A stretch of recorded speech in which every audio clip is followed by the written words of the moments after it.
Hello, everyone. Yeah, sorry that took a second to load up. Let me drop this in the Discord.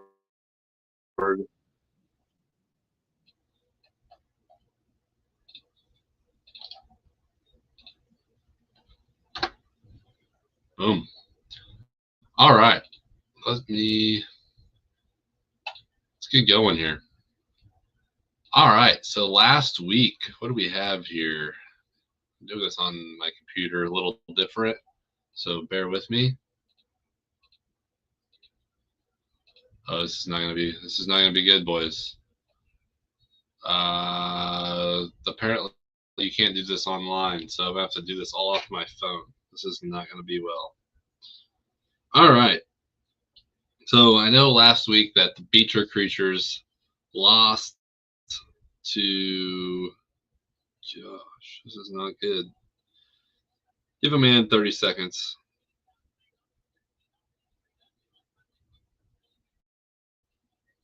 All right, here we go. Last week the Beecher Creatures lost 476 to 364 to we got Jaden McDaniels. Tough loss for the Creatures. They fall to 1-4, whereas we got Jaden McDaniels moves to 4-1.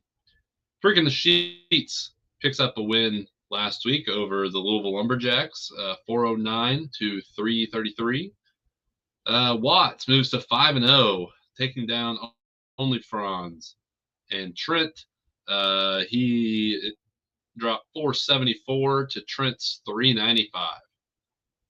And Michael picks up a come from behind win.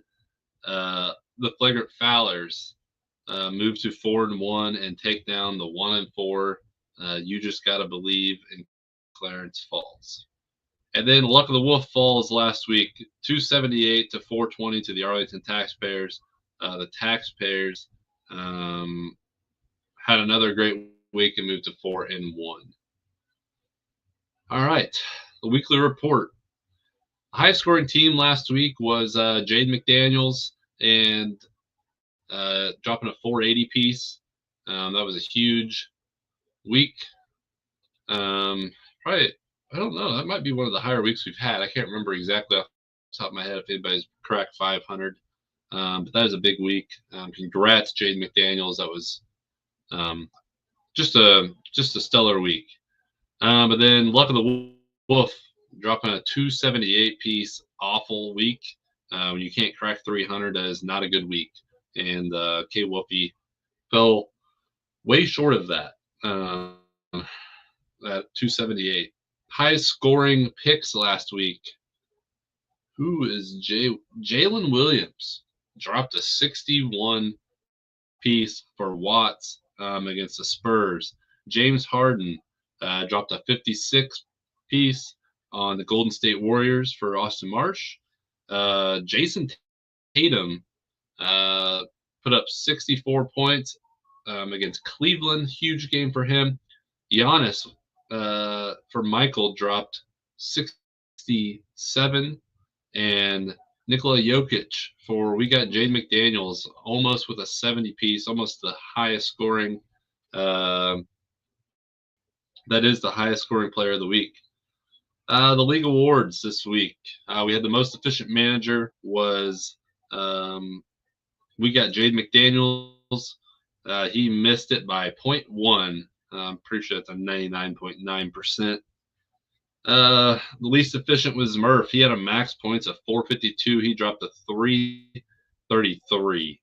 The highest points in a loss went to Trent. Another solid showing out of him.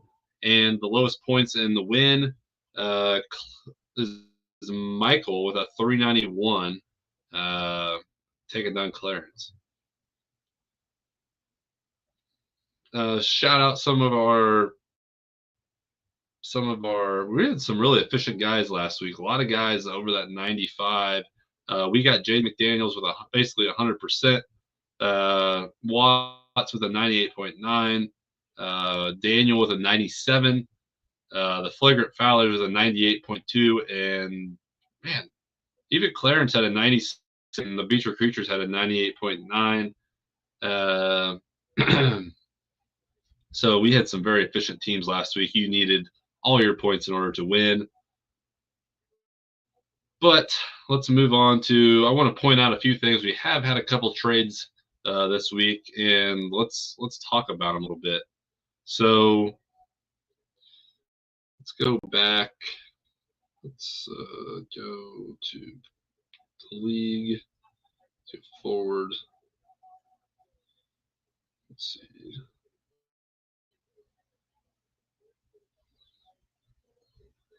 All right, so what's today's date? The 20.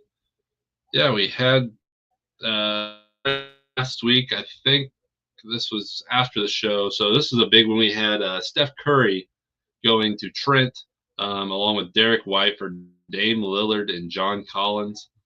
Very interesting trade here. Trent continues to make moves to try and better his team. Seems like he's wanting that final playoff spot. He is putting together a squad in order to do so. He inherited a team that needed a lot of work, and it seems like he's up to the task.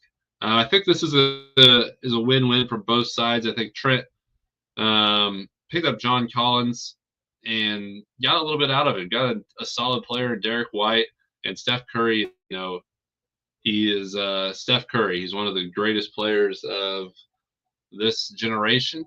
He's fun to watch. But trading away Dame, Steph is obviously that number one option in Golden State, whereas Dame is kind of the number two. Still has big nights, but I think you're going to get more consistent big nights out of Steph. So that was a big trade. And then we had somebody got. Oh, this is not good for Jaden McDaniels. He has the Lou Dort disease. He has picked up Lou Dort. That is never a good thing in this league. He's probably going to lose his next 4 matchups. Lou Dort disease kills all, and he has now picked up Lou Dort. Let this be a warning to the rest of the league, and we should all quarantine. And then was this yesterday? Interesting trade here. We definitely Trent and I got a little bit of flack about this. I picked up Josh Giddey and Keyshawn George, 2 really young guards. Josh Giddey, obviously, the better of the two. And Trent picks up an aging Bradley Beal, who has really been not very good. A lot of 30s, 30-point nights, nothing stellar. I think it's Jared Allen, which is probably the best name in that deal. Probably could. I personally probably could have got more out of Jared Allen. I think it's a great move for Trent. I also was looking to get rid of a center. Probably got rid of the wrong one, in my opinion. I'm kind of regretting it after seeing everybody's reaction, to be honest. But I have Josh Giddey. I'm happy with Josh Giddey. I think he's a great piece there in Chicago for them. But definitely was on the wrong side of this trade. And looking back at it, don't think I was thinking. Trent was texting me, and I was kind of busy, and I decided to send him an offer. Or he decided to send an offer, and I accepted it. So, and then we had another trade this morning. Devin Vassell for Mikal Bridges. Sorry, not Miles Bridges.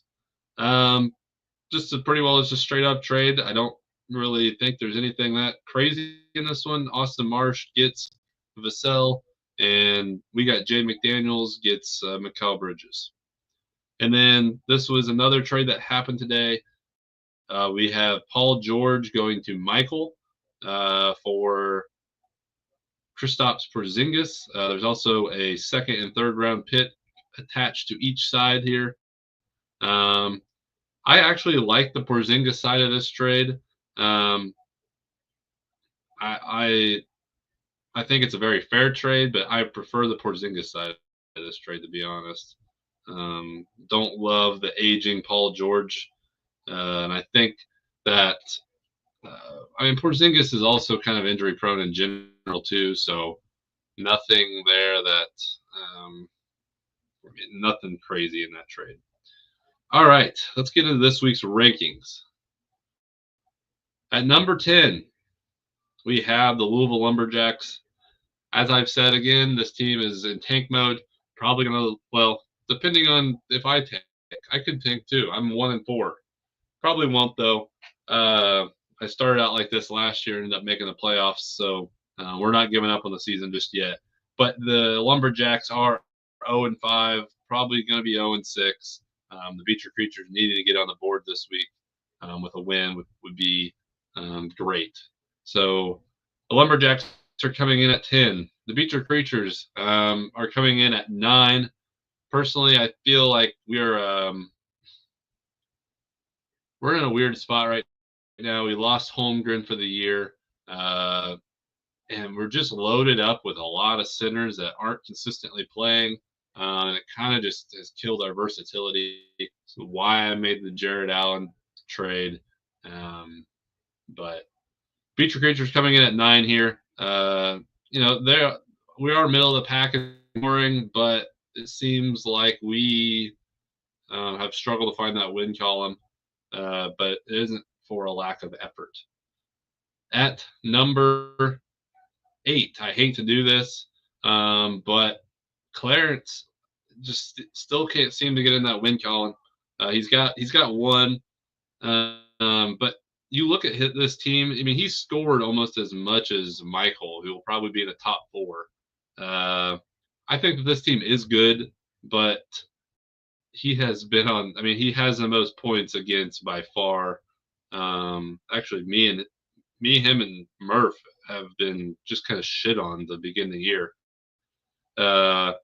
So Clarence, I don't think it's a fair 8, but I'm going to put him at 8 for right now. I definitely expect that to come up. At number 7, I am putting Luck of the Wolf here. He has dropped 3 straight. He's on a losing skid. He's a new dad, but I don't know if that's affecting his performances lately. But he seems to be struggling with his team this year. He started out pretty hot, but now he has dropped 3 straight. He started out 2-0. I knew this was coming at some point, and I had kind of consistently ranked him that way, that this team was going to fall off a little bit. Didn't expect them to be 2-0 to start the year, and they ended up that way. So at number 6, I got Daniel and Freaking the Sheets. I do like this team. I think they are a playoff caliber team. I don't see this team necessarily being, a contender by any means, but this is a solid team. So which is why they're getting the 6th ranking. Yeah, up from the start of the year, I think we had him at 9 or 10. Trent is cracking the top 5. He's made a lot of moves, made a lot of solid moves so far. He's always making trades, trying to find the best deal. It's what he does. That's my brother. That's what he does, and he has found himself already in the top 5. I don't think that this team is a contending team. I don't think that it's that caliber yet. But he does have some solid pieces. The additions of Jared Allen, Derek White, Steph Curry, I think are great additions for this team. To at least be a playoff team. I think that he has that potential. He's 2-3 right now. I don't think he's probably going to win this week, but it would be awesome to see him pull off a win. But I don't see that happening. At number 4, we have the Flagrant Fowlers. They are on a 3-game win streak. But I was kind of looking at this, and they're the lowest scoring of the 4-1 teams. And they're 2 of 3 when it comes to points against. the Arlington Taxpayers have had less points against, but they've also scored a shit ton more points. So the flagrant foulers for me are coming in at 4. You know, I just don't think that this team is the same caliber as what the top 3 teams are. I'm sorry. I just don't think that this team has separated itself enough to be a top 4 team. I hate to be that guy, but I think that there's a chance that Michael loses this week to Trent, and I don't feel like the top 3 of the 3 teams would be losing to Trent in any situation. So that's me too. We got Jaden McDaniels coming in at 3. Big fan of how he has done so far this year. He seems to have put in the time and effort to manage this team, which is always great when we get a new guy in the league. And it seems that they have what it takes to manage this team week or day in and day out. And it's paid off this year. I mean, he is 3rd in scoring in the league. And, he's 4-1. It's pretty tough to come into a league given the roster he had. It wasn't a bad roster by any means, but he has made it better and stronger since day one and has continued to work the waiver wire and work the trades to potentially get this team into the playoffs. I'm pretty confident this will be a playoff team and honestly a potential contender. I think this team has the upside that it can contend for that top spot. And I think he's done a great job so far. So at number 3, we got Jaden McDaniels. Number 2, we got the Arlington Taxpayers here. Yeah, the same old with the Arlington Taxpayers. I mean, I think that this is a special team. I mean, I look at this roster. I mean, it may not be as deep as it used to be, just mainly because of no Luka. Man, he's kind of got some injuries. I didn't realize you were this beat up, Marsh, but I still think that this is a solid team.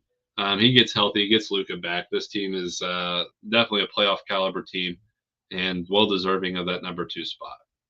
At number 1, we have everybody's favorite, Watts Gucci. Like I've said multiple times, I don't think this team it's their race to lose. I know he probably hates me being overly confident in his team, but I am.